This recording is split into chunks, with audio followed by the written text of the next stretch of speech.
रमेला हार अर्पण करूया.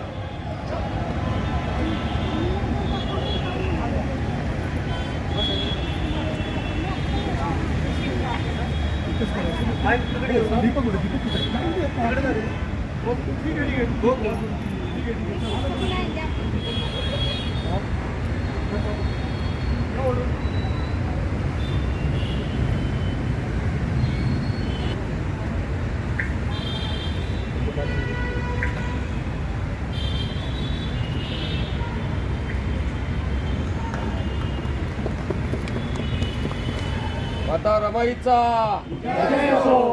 माता रमाईचा माता रमाईचा माता रमाईचा.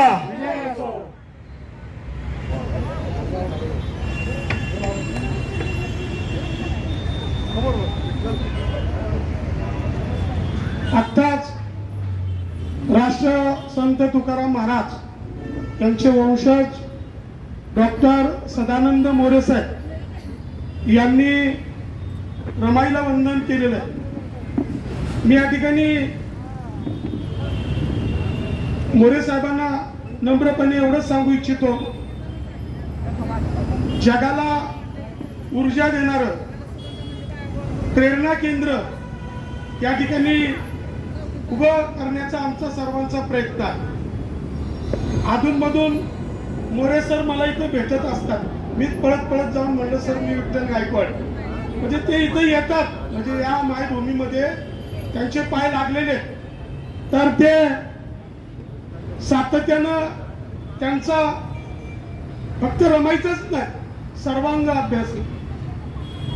तर असे पाहुणे आपल्याला आज लाभलेले. मी आदरणीय इटकर सरांना विनंती करतो, त्यांना रमाईचा ग्रंथ व पंचशिलेची शॉल देऊन त्यांचा सन्मान करायचा आहे. सगळ्यांनी प्रचंड टाळ्यांच्या गजरात त्यांचं स्वागत करायचं.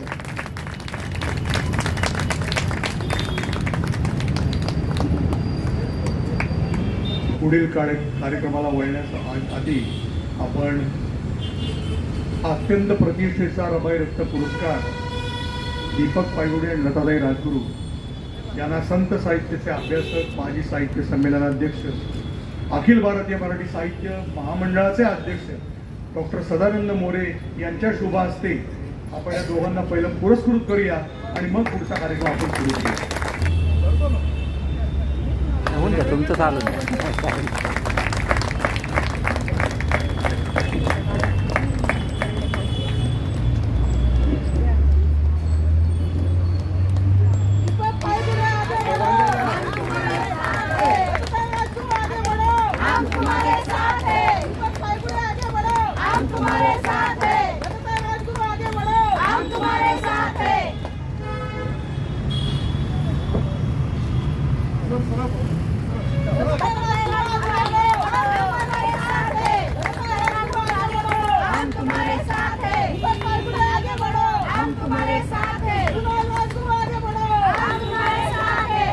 मित्रांनो, या विचारपीठावरील आजच्या कार्यक्रमाचे अध्यक्ष सदानंद मोरे सर, वारे सर, युवा नेते कुणाल राजगुरू, आज ज्यांना आपण अतिशय प्रतिष्ठेच्या रमाई रत्न पुरस्काराने सन्मानित केलं ते आमचे सन्मित्र दीपक पायगुडे, आमच्या भगिनी लताताई राजगुरू, मामा, या रमाई महोत्सवाचे कार्याध्यक्ष आमचे सन्मित्र ज्यांनी आतापर्यंत 60 देशामध्ये पदाक्रांत केलेले वरिष्ठ कॉर्पोरेट सल्लागार सचिन इटकर सर, उपस्थित बंधू भगिनींनो आणि वारे सर आवर्जून इथे उपस्थित आहेत. पार्टीचे महासंचालक, आपलं स्वागत आहे सर. नमो बुद्धाय, जय भीम. 13 वर्ष हा महोत्सव सुरू आहे आणि 13 वर्ष सलग या महोत्सवाचं अध्यक्षस्थान माझ्याकडे आहे आणि कार्याध्यक्षस्थान इटकर साहेबांकडे. आज मी स्वतः जे नवीन आहेत त्यांच्याकरता सांगतो, प्रॅक्टिसिंग ॲडव्होकेट आहे. अखिल भारतीय मराठी साहित्य महामंडळ यांनी साताऱ्याचं साहित्य संमेलन आता भरवलं, त्याचा मी ट्रस्टी आहे. महाराष्ट्र साहित्य परिषदेचा सेक्रेटरी, आता निवडणूक असते आमची, आणि या रमाई महोत्सवाचा अध्यक्ष आहे.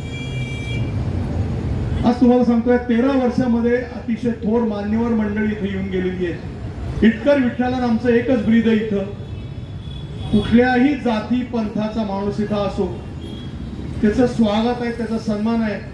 फक्त एक अट मात्र आमची आहे की त्यांनी रमाईंच्या चरणी लीन व्हावं.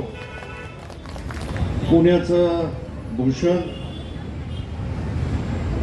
आदरणीय सदानंद मोरे साहेब, सदानंद मोरे साहेब म्हणलं तर साहित्य संमेलनाचे अध्यक्ष, अनेक भूषणं त्यांच्या नावाच्या पुढे आहेत. तसेच आत्ताच आपल्या समोर बोललेले ॲडव्होकेट प्रमोद आडकर साहेब, सचिन इटकर साहेब, सुनील वारे साहेब, सगळे काकू म्हणतात पण मी नानी म्हणतो, कारण नानाचा माझा खूप चांगला संबंध होता. नानी राजगुरू, कृणाल राजगुरू, सूर्यवंशी दादा, आणि माझ्या आयुष्यामध्ये जी ध्येयवेडी माणसं आली ती ध्येयवेडी विठ्ठल गायकवाड साहेब. की एखादं ध्येय घेतल्यानंतर ते पूर्ण करण्यासाठी जो जज्बा, जी जिगर लागते ती विठ्ठलकडे बघून आपल्याला मिळते.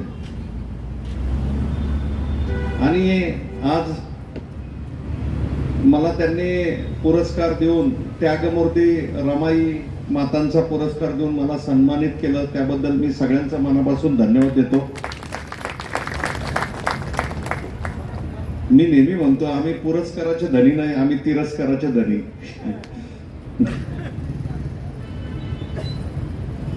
आडकर साहेब, हा ताडीवाला रोड आहे आणि मी पलीकडे राहतो, त्याच्या पलीकडे दारवाला पूल नाव आहे, आणि त्याच्या अजून पलीकडे गेलं की क्वार्टर गेट नाव आहे, आणि थोडं इकडे गेलं की येरोडा आहे. म्हणजे कुठं आम्ही इंटरव्ह्यूला गेलो आणि आमचे हे पत्ते बघितले तर आम्हाला घेतील का नाही अशी शंका आहे.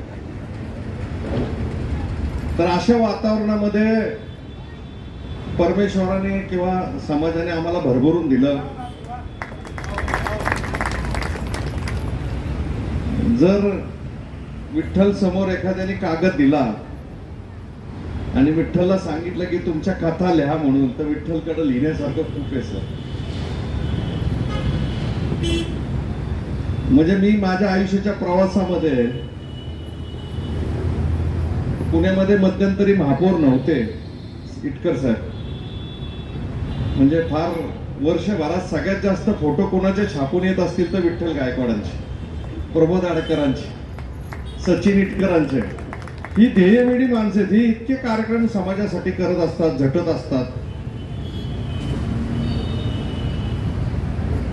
सतत काही ना काहीतरी करायचं, सतत. म्हणजे तुम्हाला मी सांगतो की आजच्या काळामध्ये सामाजिक काम करणं एवढं सोपं राहिलेलं नाही. सामाजिक काम करायचं म्हणलं तर जसं कौतुक होतं तशी टीकाही होते. आज सदानंद मोरे साहेब इथं आहेत. आम्ही जास्त बोलणं उचित नाही. आपण तुम्ही सगळेजण त्यांचं भाषण ऐकायला उत्सुक आहात, तसं मी त्यांच्या भाषण ऐकायला उत्सुक आहे. परंतु आडकर साहेब, मध्यंतरी माझ्या आयुष्यात मला तुकाराम महाराजांची जयंतीच माहिती नव्हती. तर माझ्या शाळेवर एक कार्यक्रम झाला जयंतीचा तुकाराम महाराजांचा. तेव्हा त्यांनी सांगितलं की ह्या जयंतीचा आग्रह सदानंद मोरेंनी त्या काळात धरला होता. ही फार मोठी गोष्ट आहे. तर विठ्ठल हा आमचा भाऊच आहे. भविष्यातही विठ्ठलने मला जे काही काम सांगेल आडकर साहेब, सचिनराव, ते मी निश्चितपणे विठ्ठलच्या बरोबर खांद्याला खांदा राहून राहील. आणि हा रमाई महोत्सव असा आहे की मी विठ्ठलला नेहमी म्हणतो की प्रत्येक मुलगी ह्या महोत्सवात, प्रत्येक शाळा, प्रत्येक महिला या पुतळ्याच्या ठिकाणी आलं पाहिजे, असं नियोजन मोठ्या प्रमाणात झालं पाहिजे. मी आडकर साहेब आणि सचिन इटकर साहेब अध्यक्ष आहेतच आहे, पण मी भविष्यात आयुष्यभर त्यांनी अध्यक्ष आणि राहावं आणि हा महोत्सव चांगला तसाच चालू ठेवा अशा शुभेच्छा देतो आणि माझे 2 शब्द संपवतो.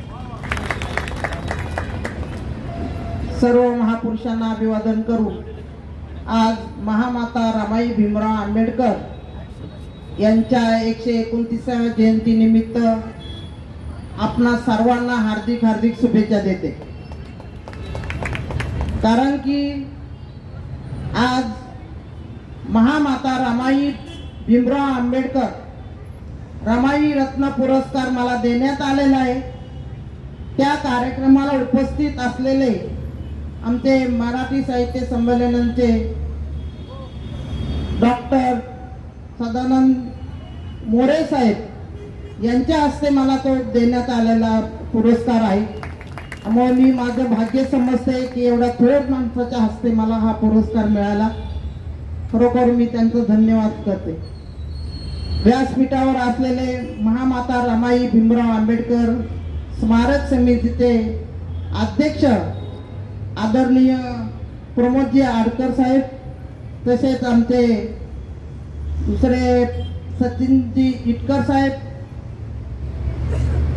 ज्यांना माझ्याबरोबर रमाई रत्न पुरस्कार मिळालेले ते आदरणीय दीपक भाऊ पायगुडेजी, तसेच बार्टीचे अध्यक्ष आमचे सुनील वारे साहेब, तसेच आमचे माझी जी माहिती आपल्याला पोहोचवली ते आमचे सूर्यवंशी मामा आणि ज्यांनी हा कार्यक्रम घडवून आणलेले रमाई रत्न विठ्ठलदादा गायकवाड आणि सर्व, आणि तसंच माझा मुलगा कुणाल राजगुरू,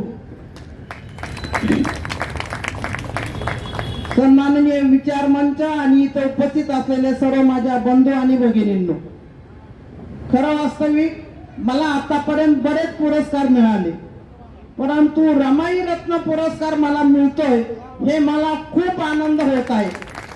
कारण की रमाई रत्न पुरस्कार मला देणार म्हणून मला विठ्ठलदादांचा खूप आणि त्यांच्या संस्थेचा खूप आग्रह होता.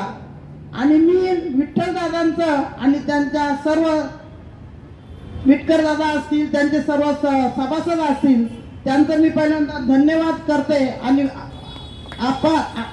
उपकार मानते की रमाई रत्न पुरस्कार आम्हाला दिलेला आहे. खरं वास्तविक त्यांनी माझ्या कामाची काहीतरी दक्षता घेतली असेल आणि म्हणून हा रमाई पुरस्कार मला देतात, म्हणून मी त्यांचं धन्यवाद मानते.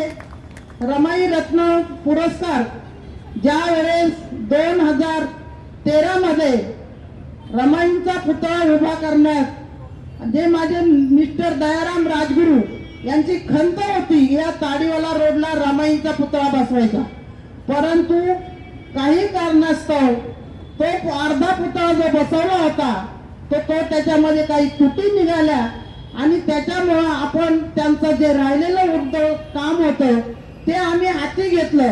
आणि मी विठ्ठलदादांना म्हटले की हे रमाई गार्डन आहे आणि रमाईचा पुतळा आपल्याला इथे बसवायचा आहे, म्हणून काही पण लागू द्या पण नानांचं स्वप्न मला पूर्ण करायचं आहे, म्हणून आपण हा पुतळा रमाईंचा पुतळ्यासाठी जे काही मान धन तन असेल ते आतापर्यंत मी करत आलेली आहे.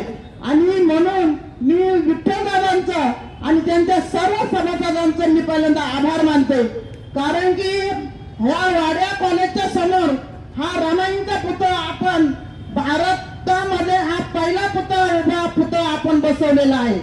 आणि आमचं एक धैर्य होतं की रमाईंचा पुतळा जसा बसला तेव्हापासून राष्ट्रपतींच्या हस्ते त्याचं उद्घाटन झालं आणि आम्ही म्हणत होतो की पुण्याच्या महापौरांच्या हस्ते, आमदारांच्या हस्ते, पण आम्ही ते ठरवलं नाही. आम्ही सर्व समितीच्या लोकांनी ठरवलं तर राष्ट्रपतीच्या हस्ते त्या पुतळ्याचं अनावरण करायचं आणि पुन्हा अनावरण करून तेव्हापासून आज 13 वर्ष झाले या पुतळ्याचं आपण जे काही कार्यक्रम घेत आलेला आहे. खरोखर रमाईंनी काय त्याग केला हे तुम्हा आम्हाला सर्वांना माहित आहे. रमाई उत्सव म्हणजे हा फक्त जातीपातीचा नाही, तर हा सर्व समतेचा आधार आहे. म्हणून हा रमाई पुरस्कार आपण जो करतो, महोत्सव करतो, खरोखरच मी सर्व समितीच्या आणि सर्व माझ्या इथं ज्या बसलेल्या माझ्या सर्व महिलांचा बांधवांचा आभार मानते की आम्ही ठरवलं की जसं बाबासाहेबांची जयंती 14 एप्रिल जशी साजरी होती, तशी सुद्धा रमाईंची जयंती ही सुद्धा एकमताने एक दिलाने सर्वांनी आपण साजरी करावी. म्हणून रात्रंदिवस घर तिथं रमाई हा आम्ही अभियान चालू केलेला आहे. महामाता रमाईच्या चरणी वंदन करतो. संविधानाचे शिल्पकार डॉक्टर बाबासाहेब आंबेडकर यांना वंदन करतो. आज या ठिकाणी आपण लता राजगुरू आणि आमचे मित्र दीपक पायगुडे यांना रमाई रत्न पुरस्काराने या ठिकाणी सन्मानित केलं. दोघांचंही मनपूर्वक या ठिकाणी अभिनंदन करतो. कारण पुरस्कार अनेक मिळत असतात, परंतु रमाईच्या नावाने मिळणारा पुरस्कार हा निश्चितच म्हणजे आपण जे काही आयुष्यभर काम केलं आत्तापर्यंत, तर त्या कामाचा म्हणजे हा पुरस्कार म्हणजे एक या पूर्ण जीवन प्रवासात तुम्ही जे काही मिळवलं त्याची एक पावती आहे. कारण रमाईचा पुरस्कार मिळणं म्हणजे अनेक पुरस्कारांमध्ये सर्वश्रेष्ठ पुरस्कार असलेला हा रमाईचा पुरस्कार निश्चित आपल्या इथून पुढच्या वाटचालीसाठी तुम्हाला कायम प्रेरणा देत राहील. खरं तर यशवंत मनोहर सरांनी एक पुस्तक प्रकाशित केलं आहे की त्याच्यामध्ये बाबासाहेबांचे आणि रमाईचा पत्रव्यवहार त्याच्यामध्ये त्या पुस्तकात आहे. आणि त्याच्यामध्ये जर आपण ती पत्र वाचली जी बाबासाहेबांनी परदेशातून रमाईला लिहिलेली आहेत आणि रमाईंनी सुद्धा बाबासाहेबांशी तो पत्रव्यवहार केलेला आहे, मला वाटतं की तो एक अतिशय मौलिक असा ठेवा आहे. आणि बाबासाहेबांना खऱ्या अर्थानं परदेशामध्ये जाऊन शिक्षण घेण्याची प्रेरणा आणि त्यासाठी त्यांना सर्व काही जी काही मदत करण्याची जी भूमिका ही महामाता रमाबाईंनी घेतली. आणि बाबासाहेब जे काही आयुष्यामध्ये म्हणजे त्यांनी जो काही एक्सलन्स त्यांच्या ह्याच्यामध्ये गाठला, त्याच्यामध्ये रमाईंचा जो पाठिंबा त्यांना मिळाला त्याचा फार मोठा वाटा आहे. आणि म्हणजे एक साधी गोष्ट आहे, परंतु रमाईंनी बाबासाहेबांना त्यांनी स्वतः त्या ठिकाणी मेहनत करून एक मनी ऑर्डर सुद्धा केलेले आहे. म्हणजे एक छोटी गोष्ट आहे, पण बाबासाहेबांना त्यांनी एक किंवा माझं तुमच्या या संपूर्ण प्रवासामध्ये तुम्ही घेत असलेल्या शिक्षणामध्ये आणि तुम्हाला जे या देशामध्ये परिवर्तन करायचं आहे त्याच्यामध्ये माझा सुद्धा थोडा वाटा असला पाहिजे म्हणून रमाई त्यांना मनी ऑर्डर करत असत. खरं तर अशा इतक्या म्हणजे त्यांचं संपूर्ण आयुष्य जे रमाईंचं तितकं विलक्षण आहे की त्या अतिशय खंद्या समर्थक होत्या. खरं तर बाबासाहेब जे काही अचीव करू शकले त्यांच्या करिअरमध्ये त्याच्यामध्ये रमाबाईंचा जर पाठिंबा नसला असता तर कदाचित एवढी मोठी झेप बाबासाहेबांना घेता आली नसते. आणि म्हणून या ठिकाणी आपण आज रमाईंचा गौरव करणं खूप उचित आहे. त्यांच्याबद्दल आपण आपला आदर व्यक्त केला पाहिजे. आणि मला या रमाई महोत्सवाच्या निमित्ताने गेली 13 वर्ष पुण्यामध्ये हा एक अतिशय दिमागदार असा महोत्सव या ठिकाणी साजरा होतो. आणि यातून प्रेरणा घेऊन आज भारतभर रमाईंची जयंती अतिशय उत्साहाने साजरी केली जाते. त्याचं संपूर्ण श्रेय विठ्ठल गायकवाड, आमच्या राजगुरू ताई, प्रमोदजी आणि या सगळ्यांना आहे आणि आपल्या सगळ्यांना आहे. कारण या ठिकाणी ज्यावेळेस रमाईंचा पुतळा आणि स्मारक झालं त्यातून प्रेरणा घेऊन आज गावागावामध्ये रमाईंच्या बद्दल आदर व्यक्त होणारे कार्यक्रम होत आहेत. तर खऱ्या अर्थानं निश्चित त्यांचं आयुष्य आपल्या सगळ्यांसाठीच प्रेरणादायी आहे. त्यांच्या आयुष्यातून आपण सुद्धा भावी आयुष्यामध्ये काहीतरी चांगलं करण्याचा संकल्प करूया. आणि आज रमाईंच्या जयंती दिनी खरं तर एक चांगल्या कामाचा संकल्प करणे हीच त्यांना खऱ्या अर्थानं आदरांजली असेल. मी पुन्हा एकदा सर्वांचं या ठिकाणी मंचावरील सर्वांचं आपल्या सर्वांचं या ठिकाणी स्वागत करतो. धन्यवाद. महामाता रमाईचे चरण त्रिवार वंदन. डॉक्टर बाबासाहेब आंबेडकर संशोधन व प्रशिक्षण संस्था बार्टी पुणेच्या माध्यमातून गेल्या वर्षी सुद्धा आदरणीय विठ्ठलराव गायकवाड साहेबांनी सांगितलं होतं की बुक स्टॉल लावावा, पण यावर्षी आपण गेल्या वर्षी लावू नव्हतो शकलो, पण यावर्षी आपण विनामूल्य असा बुक स्टॉल इथं लावलेला आहे.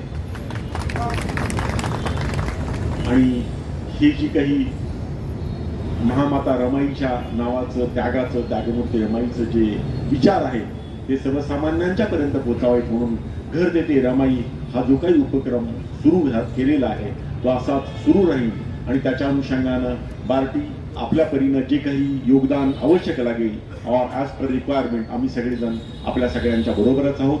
आज डॉक्टर सदानंद मोरे साहेबांच्या अध्यक्षतेखाली रमाई रत्न पुरस्काराचा हा 13वा कार्यक्रम होतो आहे. गेली 13 वर्ष अविरत अशा प्रकारची ही साधना चालू आहे आणि त्याच्याही अगोदर हा जगातला सगळ्यात पहिला असा पूर्णाकृती पुतळा इथं उभा राहावा याच्या अनुषंगानं विठ्ठलराव गायकवाड आणखीन त्यांची टीम व त्याचाच एक भाग म्हणून आज आपण इथं रमाईरत्न पुरस्काराचे मानकरी असणाऱ्या राजगुरू काकू असतील, पायगुडे साहेब असतील किंवा तरुण तडफदार नेते आपले कुणालजी असतील किंवा ह्या कार्यक्रम इतकी 13 वर्षे चालवण्याचं अविरत असं जे काम करतायत ते आदरणीय ॲडव्होकेट आडकर साहेब असतील आणि जागतिक पातळीवर आपल्या सगळ्यांचं एका अर्थानं विचारांचं नेतृत्व करणारे सचिनजी इटकर असतील किंवा मगाशी 3 एकर जमीन देऊन मुलांच्यासाठी वसतिगृह करणारे सूर्यवंशी दादा असतील. हे सगळेजण ही एक तपश्चर्याच्या जी फळं मिळत असतात त्या आपल्या सगळ्यांच्या मधून पुढे येणारं पे बॅक टू सोसायटी असा हा जो काही भाग आहे तो भाग याच्या चळवळीनं आणि अशा आंदोलनातच होत असतो. गेल्या वर्षी अशाच या कार्यक्रमात आपण ठरवलं होतं की डॉक्टर बाबासाहेब आंबेडकर संशोधन व प्रशिक्षण संस्था बार्टी पुणेच्या माध्यमातून माता रमाई यांच्यावर संशोधनाचा प्रकल्प हाती घेऊन महामाता रमाईचं जे काही आतापर्यंत सर्वांच्या समोर आलेलं असं जे काही संशोधन करून ते सर्वांच्या समोर आणण्याचा आपण प्रयत्न करत आहोत आणि तो जो प्रोजेक्ट आहे तो आपले जे जवी पवार सर आहेत त्यांच्या मार्गदर्शनाखाली किंवा इतर जे संशोधक आपले साहित्यिक आहेत त्यांच्या सहकार्यानं पुढे जातो आहे आणि it is in advanced stage of the publication. आणखीन 14 एप्रिलच्या दरम्यान आपण त्याच्या प्रकाशनाचा कार्यक्रम करणार आहोत. वणंद इथं बार्टीच्या माध्यमातून दरवर्षीप्रमाणेच यावर्षी सुद्धा मोठा कार्यक्रम होतो आहे. आपल्या मुलांना आंतरराष्ट्रीय पातळीवर नोकरीच्या संधी मिळावी याच्या अनुषंगानं ओव्हरसीज प्लेसमेंट प्रोग्राम आपण करत आहोत. नांदेड इथं 21 फेब्रुवारीला आपलं पहिलं कार्यशाळा आहे. आणखी मी सचिनजी इटकर साहेबांना विनंती करेन की सर आपली मुलं ही कष्टाळू मुलं आहेत आणखीन अभ्यासू आहेत त्यांना अधिकाधिक संधी मिळाव्यात या अनुषंगाने आपण प्रयत्न करत आहोत. धन्यवाद. महामाता रमाबाई भीमराव आंबेडकर यांच्या या राष्ट्रीय स्मारकामध्ये गेली कित्येक वर्ष अत्यंत सातत्याने रमाई महोत्सव आपण साजरा करतोय आणि त्यानिमित्ताने आपण त्यांना अभिवादन करतो. या महोत्सवामध्ये मी दुसऱ्यांदा आलेलो आहे पण एक उल्लेख केला. पहिल्यांदा त्यासाठी मी 3 मंडळींचे विशेष आभार मानेन, त्यांच्या कार्याचा विशेष उल्लेख करीन. म्हणजे आमचे मित्र आडकर साहेब, इटकर साहेब आणि अर्थात विठ्ठलराव. म्हणजे हे जे स्मारक आहे आणि इथं जे कार्य चालतं त्याचे साक्षीदार, त्याचे रखवालदार, त्याचे व्यवस्थापक सबकुच त्याला म्हणतो आपण. पूर्ण आस्थापूर्वक म्हणजे वाहून नव्हे तर झोकून दिलेले हे आमचे मित्र विठ्ठलराव त्या ठिकाणी आहेत आणि आपण सगळे त्यांना मनापासून सहकार्य करत असतात. या वेळेला या वर्षीच्या महोत्सवामध्ये आपण अत्यंत सुयोग्य अशा व्यक्तींची निवड पुरस्कारासाठी गौरवासाठी केली. त्याबद्दल नक्कीच त्यांचंही आपण अभिनंदन तर पायगुडे साहेबांचं आणि काकूंचं तर करतच आहोत. शिवाय ज्यांनी त्यांना पुरस्कृत करायचं ठरवलं हे सगळे आपण मंडळी यांनाही मी धन्यवाद देतो. वस्तुतः आडकरांची स्वतःची एक संस्था आहे आणि ती अत्यंत नावाजलेली प्रतिष्ठित झालेली.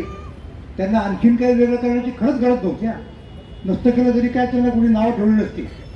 पण त्यांची जी आस्था आहे, जी तळमळ आहे ती इतकी आहे की त्यांना ते आपण केलंच पाहिजे अशी एक अंतःप्रेरणा म्हणतो आपण ती झाली. त्यांना इटकरांची या साथ आहे आणि आज आपण यावर्षीचा हा महोत्सव आणि यावर्षीचा पुरस्कार दिलेला आहे. मी परत एकदा सर्व संबंधितांचं अभिनंदन करतो. असं पहा की काकूंना तर बाबासाहेबांच्या चळवळीची एक परंपरा लाभलेली.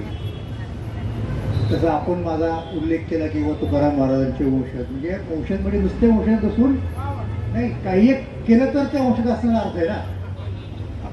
तसं हे यांची परंपरा जी आहे पूर्वजांची ती अत्यंत चोखपणाने चालवतात.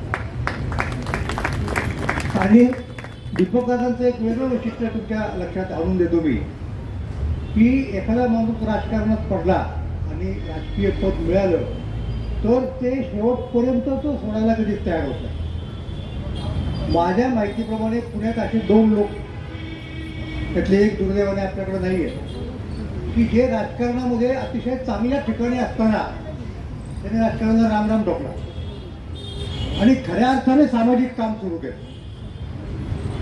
आता ते लोक टक्केवारी देतात की इतके टक्के राजकारण, इतके टक्के समाजकारण, त्याची काही टक्केवारी द्यायची यांना गरज नाही. एक बाबा आढाव खासदाराची निवडणूक लढवली, आमदाराची निवडणूक लढवली, कॉर्पोरेशनमध्ये होते, सगळ्या लोकांना, आणि जनता पक्षाचं सरकार आलं, तुरुंगात होतं त्या काळात. तेव्हा मी तुम्हाला सांगतो, त्यांनी काहीही जरी मागितलं असतं ना ते त्यांना मिळालं असतं. म्हणजे राज्यपाल पद मिळालं असतं, नॉमिनेटेड कुठल्या तरी राज्यसभेवरती किंवा याच्यात मिळालं असतं, पण त्यांनी ठरवलं की नाही, आपल्याला समाजकार्यच करायचं.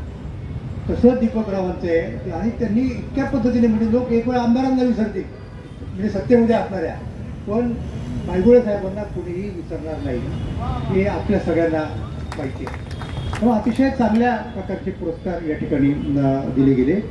आणि या उत्सवामध्ये आणि एकूणच कामामध्ये सहभागी असणारे, आणि त्यांचं पदच असं आहे की जिथे अनेक गोष्टी ते घडू शकतात, ते आमचे सन्मित्र वाढत आहेत. त्यांच्या संस्थेने, म्हणजे बार्टीनं, महाराष्ट्रात कशा प्रकारची संस्था असली पाहिजे याचा एक आदर्श घालून दिला. आणि हे मी अनुभवावरून सांगतोय, बातम्या वाचून वगैरे नव्हे. इथे यांच्या अगोदर जे महासंचालक वगैरे होते, त्यांच्यामध्ये आमचे एक मित्र डॉक्टर परिहार, आणि परिहारांच्या काळामध्ये मी या संस्थेशी निगडीत झालेलो होतो. माझा मुलगाही तिथे रेग्युलर कर्मचारी म्हणून काम करत होता. तर त्या संस्थेचं जे एकूण स्ट्रक्चर, तिथे चालणारं काम पाहून आमच्या असं लक्षात आलं की ही आदर्श संस्था आहे. आणि जर दुसरी कुठली संस्था काढायची असेल तर त्या संस्थेने हिचा आदर्श ठेवला पाहिजे.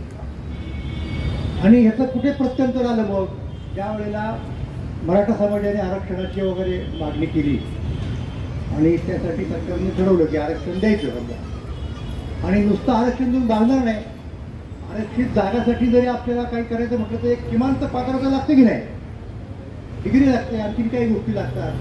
तर त्यासाठी काहीतरी समाजाला सुधारण्यासाठी, मुलांना शिक्षण देण्यासाठी संस्था पाहिजे. मग ती काढायची असं कसं. मग त्यावेळच्या मुख्यमंत्र्यांनी मला सांगितलं की आम्ही अशी संस्था काढतोय, तर तुम्ही त्याचे अध्यक्ष व्हा. म्हणजे सारथीचा उल्लेख करतो मी आता. तर मी म्हटलं मी तयार होईल. तर माझी एक अट आहे. काय अट आहे? तिथे परिहार साहेब संचालक होऊन असले पाहिजे. का? तर त्यांना बार्टीचा अनुभव आहे, हा मुद्दा महत्वाचा आहे. आणि अतिशय चांगल्या पद्धतीने ती संस्था निघाली. आज आपण बघतोय चांगलं काम चाललेलं आहे. आणि बार्टीबद्दल काही वेगळं सांगायची गरजच नाही ना. तो असा एक चांगला पॅराडाईम निर्माण केलेला आहे, आदर्श निर्माण केलेला आहे. आणि त्या माध्यमातून वारेसाहेब हे सगळं चांगलं काम करत आहे. मला या ठिकाणी बोलवलं, त्याबद्दल पहिल्यांदा मी मनापासून आभार मानतो. आता कधी कधी काय होतं की काही गोष्टी आपल्याला आता सांगायला काय हरकत नसतं ना, की माझा आणि या चळवळीचा संबंध कधी आला तुम्हाला सांगायला. मी 10 वर्षाचा असताना आला. तुम्हाला काय शक्य आहे, म्हणजे 1962 सालची होतं तुम्हाला. त्याचं कारण असं की त्यावेळेला संयुक्त महाराष्ट्राची चळवळ नुकतीच, म्हणजे महाराष्ट्राची निर्मिती झाली होती. पण संयुक्त महाराष्ट्र समिती, जिच्यामुळे महाराष्ट्र मिळाला, जिला बाबासाहेब आंबेडकरांचा आशीर्वाद होता, आणि जिच्यामध्ये रिपब्लिकन पक्षानं मनापासून काम केलं, आणि ते काम इतकं लोकांना आवडलं की महाराष्ट्रातल्या अनेक मतदारसंघांमध्ये रिपब्लिकन पक्षाच्या व्यक्तीला सवर्ण उमेदवारांचा पराभव करून महाराष्ट्राच्या निवडणुकांनी लोकांनी निवडून दिले. अनेक अनेक लोकांना माहिती नाही अजून असा इतिहास घडलेला आहे. तर नंतरही संयुक्त महाराष्ट्र समिती ही संपूर्ण महाराष्ट्र समिती म्हणून काही दिवस कार्यरत राहिली. कारण त्यावेळेला सगळा महाराष्ट्र निर्माण झालेला नव्हता, काही गोष्टी हव्या होत्या. आणि निवडणूक आली 62 सालची. त्या 62 सालच्या निवडणुकीमध्ये हा जो मतदारसंघ आहे ना, म्हणजे पुणे मतदारसंघ लोकसभेचा, तो होता मोठमोठे लोक तिथे उभे समितीनं ते ठरवलं, म्हणजे सगळ्या पक्षाचे लोक उभे राहिले आणि समिती फुटली त्या काळात. राजकारणात इथे तुम्हाला आठवत असेल बघा, तिथे त्यावेळेला भारतीय जनसंघाच्या वतीनं जगन्नाथराव जोशी उभे होते, म्हणजे आत्ताचा जो भाजप आहे ना त्याच्या वतीने. त्याच्यानंतर समाजवादी पक्षाच्या वतीनं नानासाहेब मोरे उभे होते, काँग्रेसच्या वतीनं शंकरराव मोरे उभे होते. आणि आता समितीला उमेदवार कोण असेल तर समितीने ती जागा रिपब्लिकन पक्षाला दिली. आघाडी होती, घटक पक्ष रिपब्लिकन पक्ष. तेव्हा रिपब्लिकन पक्षाने असं ठरवलं की आपण आचार्य आत्रे यांचं फार मोठं काम होतं संयुक्त महाराष्ट्र समितीमध्ये, आणि जे बाबासाहेबांचे फार चाहते होते, बाबासाहेबांच्या वाढदिवसाला ते अंक काढायचे नवयुक्ता, त्यांना आपण उमेदवारी द्यावी. आणि त्यांनी पण ती घेतली आणि आत्रे समितीच्या वतीनं पण रिपब्लिकन पक्षाच्या उमेदवारांना उभे राहिले. आणि त्यावेळेला मी लहान होतो, पण आमच्या घरामध्ये दैनिक मराठा आचार्य आत्रेंचं वर्तमानपत्र यायचं, आणि त्याच्यातलं मी वाचून सगळं आत्रे काय आहेत, कसे आहेत, त्यांचं बाबासाहेबांच्या बद्दलचं काय मत होतं हे समजलं होतं. आणि मला जेव्हा असं वाटलं की आता आपल्या गावात, म्हणजे आता आमचं गाव तिथं नाही मतदार आचार्य आत्रे उभे राहणार झाला, तोपर्यंत मला पक्षीय राजकारण फार माहीत नव्हतं. रिपब्लिकन पक्ष काय असतो अमुक तो. तर मला वाटतं की वा आता किती छान आपण आत्र्यांचा प्रचार करू. आता झाली गंमत सुरू झाली, सगळ्या पक्षाचे लोक यायला लागले, घोषणा द्यायला लागले, त्यांचे कार्यकर्ते घरी येऊन पत्रक द्यायला लागले. मग काही ठिकाणी मिरवणुका निघाल्या, काही ठिकाणी बोर्ड रंगले, परंतु समितीचा म्हणजे आत्र्यांचा बोर्ड काही नव्हता. त्याचं कारण होतं गावातले जे लोक होते ना ते सगळे कुणी काँग्रेसमध्ये, कुणी जनसंघामध्ये आणि कुणी समाजवादी पक्षाचे वाटून गेले. समितीचा रिपब्लिकन पक्षाचा माणूस आत्र्यांना मत देऊ शकणारा गावात नव्हता. मग मी माझ्या शाळेतल्या माझ्या विद्यार्थ्यांना मित्रांना विचारलं की अरे आपल्याकडं कसं काय आत्र्यांचा अजून प्रचार नाही, काय नाही, तुम्ही तुमच्या वडिलांना किंवा मोठ्या भावाला जाऊन भेटलो. मग मी वस्तीवरती गेलो, भेटलो आणि सांगितलं आपल्याला आपण प्रचार करायला पाहिजे, गावातली मतं मिळतील की नाही मिळतील पण प्रचार झाला पाहिजे. आणि मी तुम्हाला सांगतो, मी त्यावेळेला पोस्टर लावायचं काम केलं, निवडणुका काढायचं काम केलं. आणि आचार्य आत्रे ज्या वेळेला आले प्रचारासाठी सभा झाली, त्यावेळेला आपला सगळ्यात लहान कार्यकर्ता म्हणून रिपब्लिकन पक्षाच्या मंडळींनी माझा त्यांच्याशी परिचय करून दिला. त्यामुळं मला हे सगळं राजकारण इतक्या जवळून पाहायला मिळालं की 2001 साली मी उधळल्या दिशा नावाचं नाटक लिहिलं त्याच्यावरती, आंबेडकरी राजकारणावरती. आणि ते इतकं लोकांना आवडलं, इतकं अनेक संस्थांनी संघटनांनी ते नाटक घेतलं करायला. त्या वर्षीची सगळी पुरस्कार माझ्या राजकारण मिळाले. की त्याचा जो हिरो आहे तो आंबेडकरी चळवळीमधला प्राध्यापक आहे आणि संस्कृतचा प्राध्यापक आहे. ते काही लोकांना आश्चर्य वाटलं, असं कसं काय असू शकतं. मग तो तिथे सांगतो की बौद्ध धर्माचे पहिल्यांदा जे ग्रंथ लिहिले गेले ना ते पालीमध्ये होते, पण नंतर ते सगळे ग्रंथ संस्कृतमध्ये होते. त्यामुळं बौद्ध धर्माचा ज्याला अभ्यास करायचा आहे त्याला संस्कृतचा सुद्धा अभ्यास करता आला पाहिजे. म्हणून माझा नायक हिरो हा संस्कृतचा पाहिजे, लक्षात घ्या. तर इतका या सगळ्या चळवळीचा माझा जवळचा संबंध आहे हे मला मुद्दाम आपल्याला सांगायचं होतं. त्यामुळं मी असं म्हणेन की मला बोलण्यात तुमची निवड अजिबात चुकलेली नाही विठ्ठलराव. असो, मुद्दा काय तो तितका महत्त्वाचा नाही. मुद्दा असा आहे की बाबासाहेबांचं जे काम आहे त्यांनी आता उल्लेख केला. बाबासाहेबांनी ज्या वेळेला वर्तमानपत्र काढायचं ठरवलं 1919 सालची गोष्ट आहे. 1919 सालची गोष्ट आहे, म्हणजे 100 वर्ष होऊन गेली त्या गोष्टीला. तर त्यावेळेला त्या वर्तमानपत्राचं नाव काय ठेवलं तर नाव ठेवलं मूक नायक. आता तुम्ही म्हणाल मूक नायक हे नाव ठेवलं कसं नाही, तर मूक नायकचा अर्थ असा होतो, म्हणजे अर्थ सांगतो तुम्हाला अगोदर मूक नायकाचा नेमका अर्थ काय की आत्तापर्यंत आम्हाला बोलूच दिलं गेलं नाही, मूक ठेवलं, बोलण्याचा अधिकार सुद्धा नव्हता. पण आता आम्ही बोलणार आहोत, आमचं म्हणणं मांडणार आहोत, आमची गाणी विषयावर टाकणार आहोत, ज्यांच्यामुळे आम्हाला त्रास झाला त्याचाही पंचनामा करणार आहोत. म्हणजे मूक आहोत पण आता बोलणार आहोत, म्हणजे आता आम्ही नायक होणार आहोत, म्हणून मूक नायक. आता हे का गरजेचं आहे आता पद्धतीने बोललं, हे बाबासाहेबांनी मूकनायकच्या पहिल्या पानावरती जे असतं ना मोठं मूकनायक, जसं दैनिक सकाळ, महाराष्ट्र टाइम्स, मूकनायक, त्या मूकनायकच्या वरती तुकाराम महाराजांच्या अभंगातल्या 2 ओळी दरवेळा आमच्या छापायचे, की त्यांचं ब्रीदवाक्य होतं.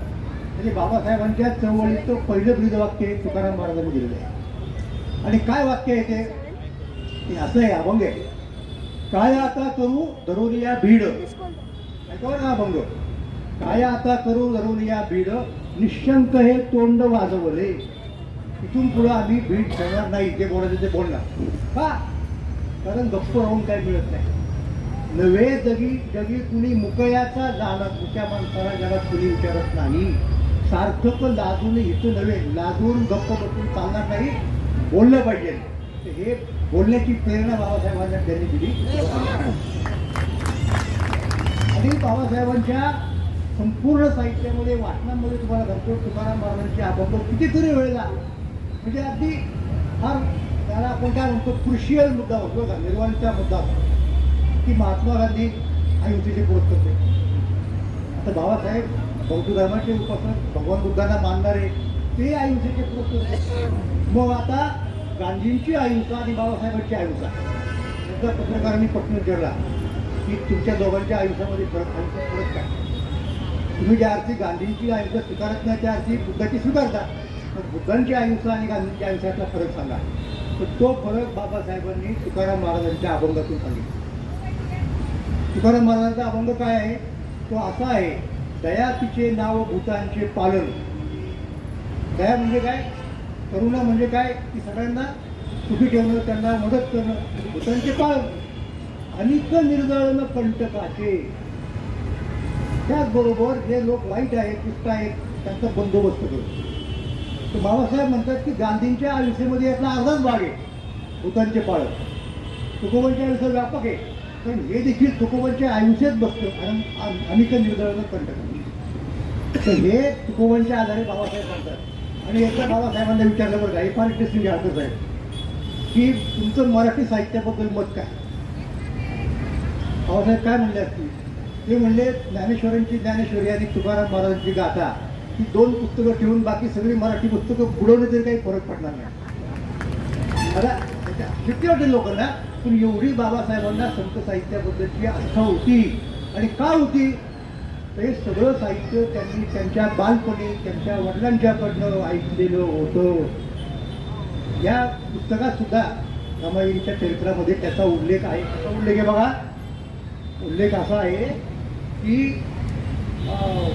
संत कबीरांचे दोहे, म्हणजे सुभेदार रामजी बाबांच्या घरात काय चालायचं त्याचा उल्लेख आहे. संत कबीरांचे दोहे, संत तुकारामांचे, संत तुकोबांचे, संत नामदेवांचे अभंग घरात घुमू लागले, सारं वातावरण संतमय झालं. हे बाबासाहेबांचे लहानपणचे संस्कार आहेत. आणि हे संस्कार ज्यांनी घेतले त्याचा बौद्ध धर्माकडे प्रवास होणं त्याच्यात अस्वाभाविक काहीच नाही. दरवेळेला ते सतत संदर्भ त्याचे देत होते, लक्षात घ्या. म्हणून मला सगळ्याचा सुद्धा महत्त्वाचा वाटतो की अशा पद्धतीने बाबासाहेबांचा संत परंपरेचा तुकाराम महाराजांचा संबंध होता आणि त्याचा उच्चार करण्याची नक्कीच गरज आहे. कारण अलीकडच्या काळात लोकांचा संत साहित्याचा अभ्यासही कमी झाला आहे. आणि असं लोकांना वाटतं की ते विद्रोही वगैरे लोक असतात त्याचा संतांचा काय संबंध? असं नाही आहे. ही आपली फार जुनी परंपरा आहे आणि जी बाबासाहेबांना मान्य होती. आणि बाबासाहेब त्यांना वारंवार त्यांच्या भाषणांमधले, त्यांच्या लेखांमधलं उल्लेख करायचा. एवढंच मला सांगायचं आहे. तर आज आपण या ठिकाणी जमलो रमाबाई महोत्सवाच्या निमित्तानं आणि अतिशय चांगल्या गुणवान लोकांना पुरस्कृत केलं. पुरस्कृत केलं म्हणजे काय केलं? ते पावती हा शब्द बरोबर आहे, पावती दिली म्हणजे त्याला इंग्रजीमध्ये ॲक्नॉलेजमेंट म्हणतात. म्हणजे समजा आपण पोस्टात गेलो आणि काहीतरी ते एखादं रजिस्टर केलं गेलं आहे तर आपल्याकडे एक पावती मिळते, त्याला काय म्हणतो आपण? ॲक्नॉलेजमेंट. पण ही नुसती ॲक्नॉलेजमेंट आहे, यांच्या कार्याबद्दलची कृतज्ञता व्यक्त करतो की तुम्ही समाजासाठी एवढं काम केलं, समाजाला ते मान्य आहे, समाजाने त्याची दखल घेतलेली आहे, समाज त्याबद्दल तुमचा आभारी आहे असं सांगणारा हा कार्यक्रम आहे. या कार्यक्रमात मला बोलावलं त्याबद्दल मी या सगळ्या मंडळींना धन्यवाद देतो आणि ज्यांना पुरस्कार मिळाला त्यांना अभिवादन करून थांबतो. धन्यवाद.